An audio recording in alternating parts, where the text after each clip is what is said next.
안녕하세요. 이장훈 노무사입니다. 반갑습니다. 자, 우리가 이제 2025년도 대비 제34회 공인노무사 GS 연기 강의를 시작하도록 하겠습니다. 우리가 그 첫 시간은요, 여러분들이 이제 처음 공인노무사 시험에 입문하셨기 때문에 전체적인 시험에 대한 개요 그리고 저에 대한 소개로 한 타임은 제가 OT 강의를 하고 두 번째 시간부터 본 수업을 갖도록 하겠습니다. 자, 첫 번째 꼭지인데요. 이제 이장훈 노무사는 누구인가? 이장훈 노무사에 대해서 여러분들이 잘 알지 못하기 때문에 간단히 재설명해드리면 저는 이제 한양대 법대를 졸업을 했고요. 과거에 이제 사법시험 있을 때 고시 공부를 좀 많이 했습니다. 그래서 그 당시에 이제 시험을 합격했으면 좋았을 텐데 그때 이제 최종 합격은 못하고요.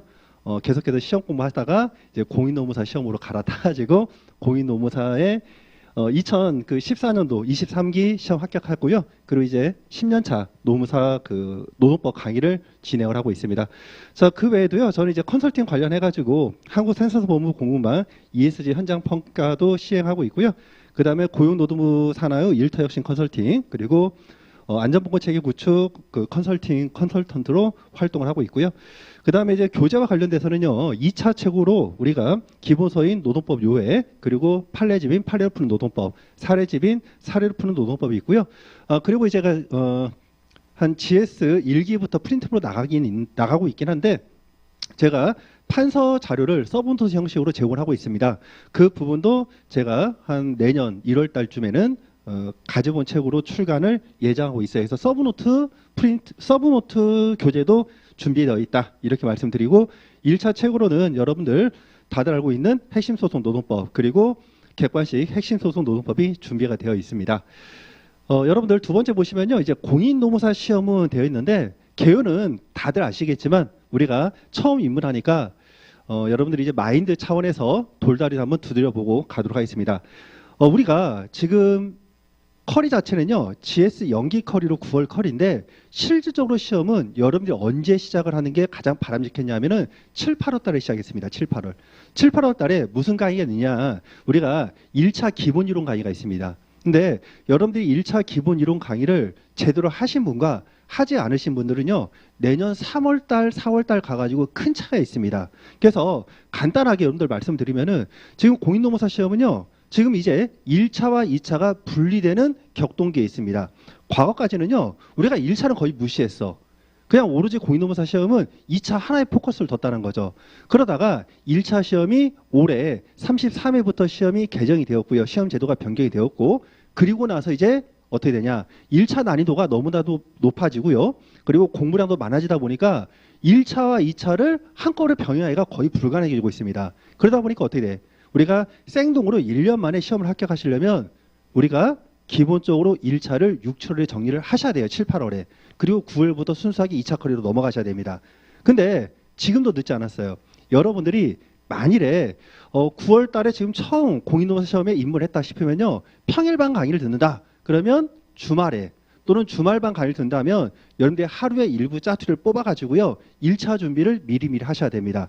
자, 그래서 1차 시험 관련해가지고요. 간단하게 말씀드리면 1차는 우리가 총 5과목을 보는데요.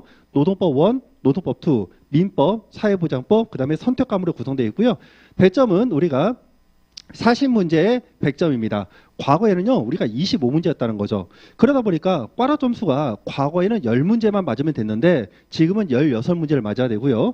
자, 합격 점수는 과거에는 16문제를 맞아야 되는데 지금은 24문제를 맞아야 된다는 거죠. 자, 여러분들 제가 조금 우스갯소리를 말씀드리는데 25개 중에요. 10개 맞추기는 정말 쉽습니다. 왜? 7개, 그러니까 시험 문제가 많이 나오는 파트 딱 골라가지고요. 7개만 정확하게 맞추고 한 줄 세우면요. 거의 50% 이상이 3문제는 맞아요. 18문제를 찍는데 3문제를 못 맞는다? 그거는 그분이 운이 되게 없는 거죠. 그러다 보니까 25문제가 나온다. 그러면요. 노동법 어차피 2차 커리야. 어차피 해야 돼.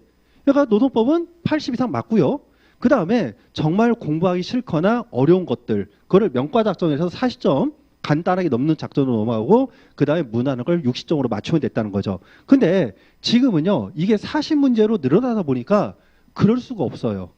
지금은 우리가 여러분들 모든 과목을 다 하셔야 됩니다. 그러다 보니까 1차 공부량이 굉장히 많아지고 있고요. 요거는 조금 이따가 장표 나눠서 뒷줄에서 설명을 다시 드리겠습니다.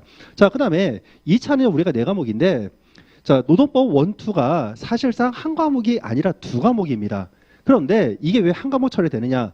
과거에는 우리가 노동법도 1차처럼 노동법 1, 노동법 2로 구분되었는데요. 이때는 법전 지급이 안 됐습니다.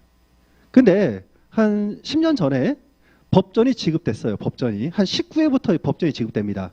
지금 여러분들이 보면 이제 내년도 시험에는 이제 34회 시험인데요. 법전이 지급되다 보니까 어떤 일이 발생하죠? 법률 제도를 쓰는 거는 이제 시험 문제 안 나온다는 거죠. 판례만 나오게 됩니다. 그러다 보니까 2차 시험 논점이 많이 없어지는 거예요. 판례가 누적되어 있지 않는 주제는 다 빠져버린다는 겁니다. 그러다 보니까 낼 게 없어, 문제를.